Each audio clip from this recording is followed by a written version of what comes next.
नमस्कार। डिजिटल सेवा केंद्र के इस यूट्यूब चैनल पे आप सभी का हार्दिक स्वागत है।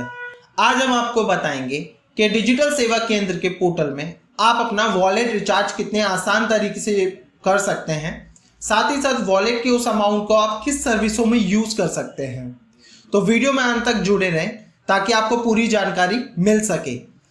तो आइए चलते हैं हम डिजिटल सेवा केंद्र के पोर्टल पर। तो जैसा कि आप देख रहे हैं, मैंने ऑलरेडी डिजिटल सेवा केंद्र के पोर्टल को लॉगिन कर रखा है।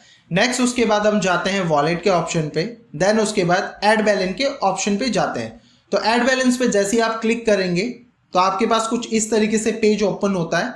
आपके राइट हैंड साइड पे दो ऑप्शन मिलते हैं आपको पेमेंट करने के लिए। फर्स्ट आपको पेमेंट करनी है, तो आप मिनिमम जो पेमेंट करेंगे वॉलेट ऐड करने के लिए वो 100 रुपीज़ कर सकते हैं, मैक्सिमम आप 2 लाख रुपीज़ तक कर सकते हैं। साथ ही साथ इसमें जो दो ऑप्शन दिए गए, फर्स्ट है सर आपके लिए बैंक अकाउंट, सेकंड है क्यूआर कोड।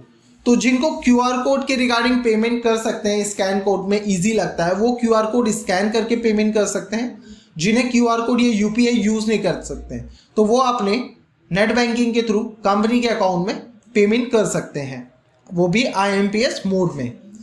नेक्स्ट उसके बाद आपको करना यह है कि मान लीजिए आपने क्यूआर कोड को स्कैन किया और पेमेंट किया, तो पेमेंट होने के बाद आप फोन पे, गूगल पे या पेटीएम किसी भी ऑप्शन से पेमेंट करते हैं, तो पेमेंट की हिस्ट्री में जब आप जाते हैं व्यू डिटेल्स में, तो वहां पे आपको शो होता है एक ट्रांजैक्शन आईडी नंबर, जिसे फोन पे में कहा जाता है यूपीआई यूटीआर नंबर, और गूगल पे और पेटीएम में कहा जाता है यूपीआई ट्रांजैक्शन आईडी या UPI reference ID.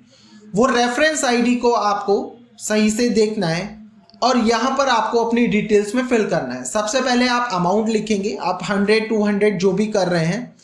Reference number में वो गूगल पे, फोन पे या पेटीएम तीनों में जो आपको रेफरेंस आईडी मिल रही है, यूटीआर नंबर या यूपीआई रेफरेंस आईडी के नंबर के अकॉर्डिंग, वो 12 डिजिट की रेफरेंस आईडी आपको यहाँ लिखनी है। और नेक्स्ट आपको पेमेंट मोड सेलेक्ट करना है, या फिर अगर आप बैंक अकाउंट में पेमेंट कर रहे हैं तो बैंक में तो इजीली ये रहता है कि आप अपनी स्टेटमेंट, या फिर जब आपकी पेमेंट कंप्लीट होती है तो बैंक से आपको मैसेज भी आ जाता है जिसमें रेफरेंस आईडी आती है, तो वो रेफरेंस आईडी भी आप यहाँ लिख सकते हैं। नेक्स्ट उसके बाद पेमेंट मोड में आप कैसे पेमेंट कर रहे हैं उस पर क्लिक करेंगे, सेलेक्ट करेंगे बैंक अकाउंट या क्यूआर कोड जिस पे आपने पेमेंट की है। रिमार्क्स में आप अपनी लैंग्वेज अनुसार भाषा लिख सकते हैं और उसे सबमिट करेंगे। सबमिट करते ही साथ आपकी रिक्वेस्ट हमारे बैकएंड टीम के पास आ जाती है। 5 से 10 मिनट के अंदर वो उस पेमेंट को वेरीफाई करते हैं और सफलतापूर्वक आपके वॉलेट में आपको प्रोवाइड करते हैं। अगर 5 से 10 मिनट हो चुके हैं और आपकी पेमेंट नहीं आई है तो नेक्स्ट आपको अगेन अपने वॉलेट पे क्लिक करना है और ऐड बैलेंस हिस्ट्री के ऑप्शन पे जाके क्लिक करना है। तो जो भी आप अगर पेमेंट में गलती कर रहे हैं आप अपनी रेफरेंस आईडी लिखने में, तो उसका स्टेटस आपको यहाँ शो हो जाएगा, रिजेक्ट है या जो भी है, और रिमार्क्स में लिखा आएगा कि आपने क्या गलती की है, ताकि आप उस गलती को सुधार के दोबारा उस रिक्वेस्ट को लगा सकें।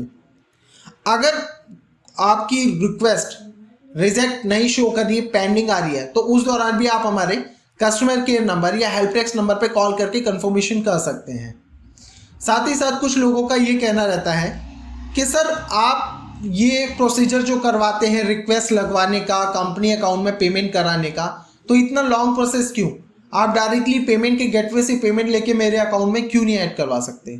तो मेरा कहना ये है कि जो आप पेमेंट कर रहे हैं, मान लीजिए अगर आपको पेमेंट गेटवे मिल जाता है और आप अपने डेबिट कार्ड या क्रेडिट कार्ड से पेमेंट करके अपने वॉलेट को रिचार्ज करते भी हैं, तो वहाँ पर हमारे रिटेलर भाइयों को नुकसान ये होता है कि उनको कुछ बैंक का चार्ज लगता है आपकी पेमेंट गेटवे के अकॉर्डिंग।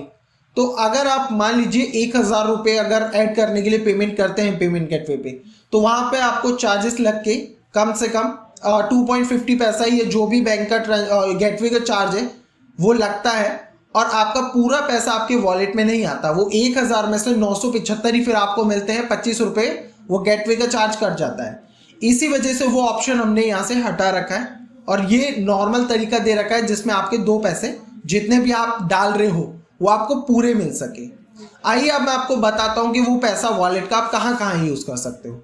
तो जैसे ही आपका वॉलेट में पैसा अमाउंट आ जाता है तो यहाँ पे आपको शो भी हो जाता है आपका बैलेंस। सर्विसेज के ऑप्शन पे क्लिक करना है।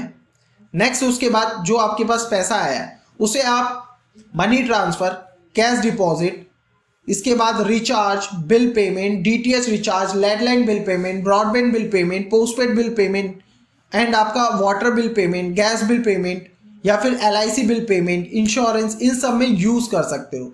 या फिर पैन कार्ड के कूपन आपको परचेज कर रहे हो, यहाँ पे यूज़ कर सकते हो। इनफैक्ट आपका जितने आपको ये लीगल सर्विसेज में ऑप्शन दिए जा रहे हैं, इन सब में भी आप यूज़ कर सकते हो वो वॉलेट का पैसा। तो आशा करता हूँ कि दी गई जानकारी आपको पूरी समझ आई हो। बाकी डिजिटल सेवा केंद्र के इस यूट्यूब चैनल को सब्सक्राइब कीजिए ताकि आने वाली हर एक लेटेस्ट वीडियो की जानकारी आपको सबसे पहले मिले। धन्यवाद।